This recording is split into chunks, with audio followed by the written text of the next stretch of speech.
Comment améliorer l'efficacité de vos campagnes d'emailing automatisées?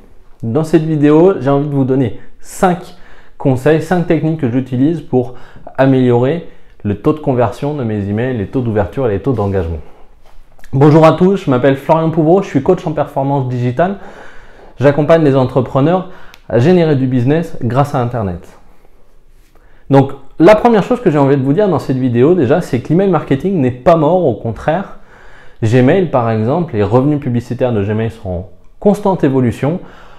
De mon côté, et avec mes clients, on génère la grande majorité du chiffre d'affaires de nos sociétés grâce à l'emailing. Mais par contre, il faut bien comprendre qu'il y a 5 petits points qu'il faut maîtriser pour avoir des bons résultats en emailing. Donc, allons-y tout de suite. Le premier point hyper important, c'est que tous vos emails doivent être pensés comme des emails one-to-one.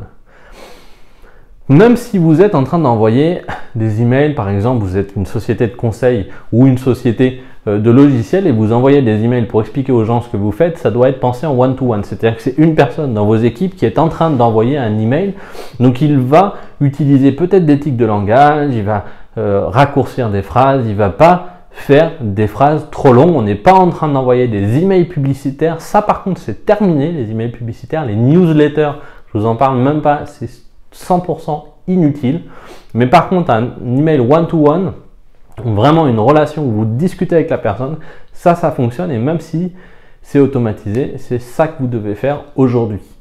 Ça veut dire que le deuxième point, hyper important, que cet email-là, il n'est pas marketé. Il n'est pas marketé, c'est-à-dire qu'il n'y a pas votre logo, qu'il n'y a pas des images à l'intérieur, qu'il n'y a pas des vidéos. Pensez à vous que vous êtes en train d'envoyer des emails à des prospects ou à des amis. Vous prenez pas le temps de dire à vos designers, écoute, là j'ai envie d'envoyer un email à ce client-là, voici ma réponse, fais-moi un beau design, fais-moi un truc en 2 colonnes, mets-moi des call to action avec des beaux boutons de couleur, etc.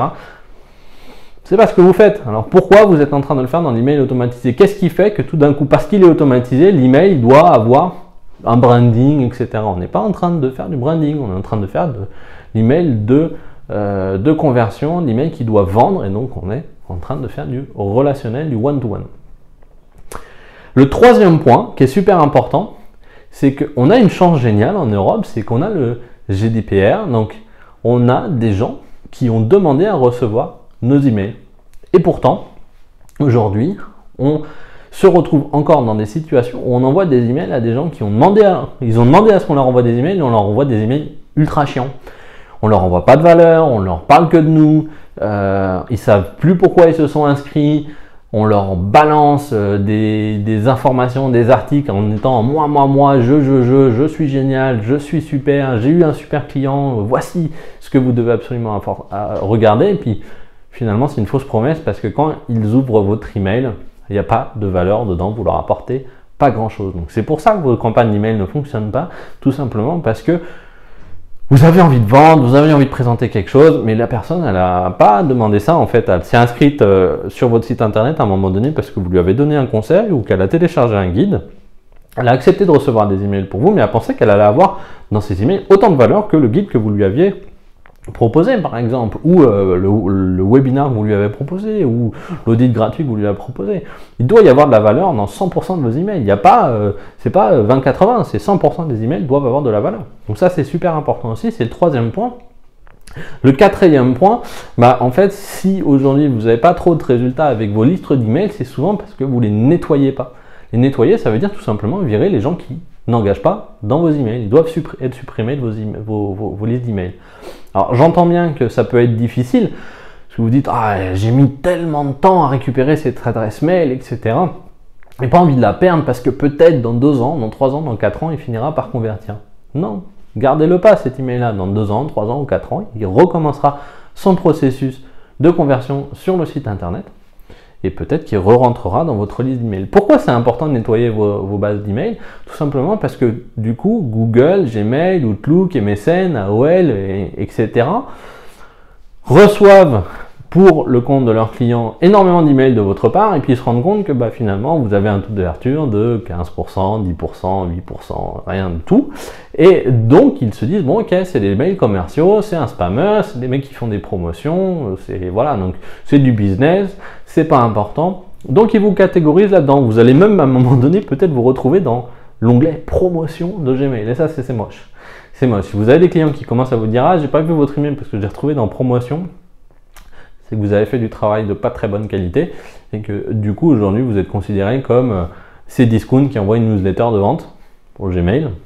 Donc vous aurez un taux d'ouverture absolument pourri et derrière ça risque pas de vous générer des ventes. Et c'est principalement dû au fait que vous n'avez pas fait des relations, vous n'aviez pas créé des emails qui donnent l'envie tout simplement d'y répondre et d'engager et de poser une question. Et justement, j'en viens au 5e point, c'est comment on va faire pour créer des emails. On a envie de s'engager. Eh ben, il faut à l'intérieur de l'email que vous créiez une relation avec des phrases, des mots de relation du style j'avais envie de vous aider, j'ai une question à vous poser, qu'avez-vous pensé du webinar ou du guide, j'ai pensé à vous. Je pense que ça devrait pouvoir vous intéresser. Et de la même façon, vos objets, si vous envoyez un email à un client, vous allez lui mettre important, 2 points, pour préparer la prochaine réunion, ou préparons le prochain webinaire, ou j'ai envie de vous inviter, ou invitation personnelle par rapport. Vous allez faire attention à votre objet. Donc, faites pas des newsletters, envoyez des emails comme si c'était vous qui les envoyez, avec simplement, plutôt que de vous dire chaque jour je pense à un email, vous allez créer une campagne en disant je dis ça une première fois, 2 fois, 3 fois, 4 fois. Le but c'est que la personne elle engage. Voilà, c'était 5 techniques très efficaces aujourd'hui pour améliorer l'efficacité de vos campagnes email. Si vous faites ça, déjà vous aurez des très bons résultats. Donc pour résumer, les emails doivent être toujours en one-to-one, ils ne doivent pas être marketés. Vous devez envoyer des emails intéressants avec de la valeur aux gens. Nettoyez vos listes d'emails, virez les gens qui n'engagent pas et qui lisent pas. Alors une petite technique que vous pouvez faire, moi ce que je fais beaucoup, c'est que je dis à la personne que je vais la retirer de ma liste d'emails parce qu'elle n'engage pas, parce qu'elle n'ouvre pas.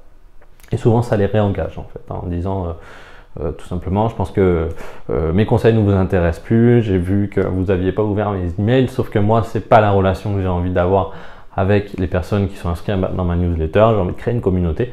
Donc tout simplement à bientôt. Généralement ils vous répondent. Voilà donc le 4e point. Et le 5e point, il faut chercher à créer une relation, chercher à faire en sorte que les personnes répondent. Il ne faut pas tout automatiser à 100%. Il faut créer de la relation, créer du one-to-one. Donc voilà pour cette vidéo. Je vous remercie pour la question parce que c'était une question de LinkedIn. Donc merci beaucoup de me l'avoir posée. Abonnez-vous à la chaîne YouTube en cliquant sur le bouton s'abonner juste en dessous de cette vidéo et cliquez sur la petite cloche à côté pour pouvoir vous recevoir des notifications à chaque nouvelle vidéo de conseils en marketing digital. Moi j'espère que vous aurez des très bons résultats avec vos campagnes email maintenant à partir du moment où vous avez vu cette vidéo et je vous souhaite et je vous dis à très vite.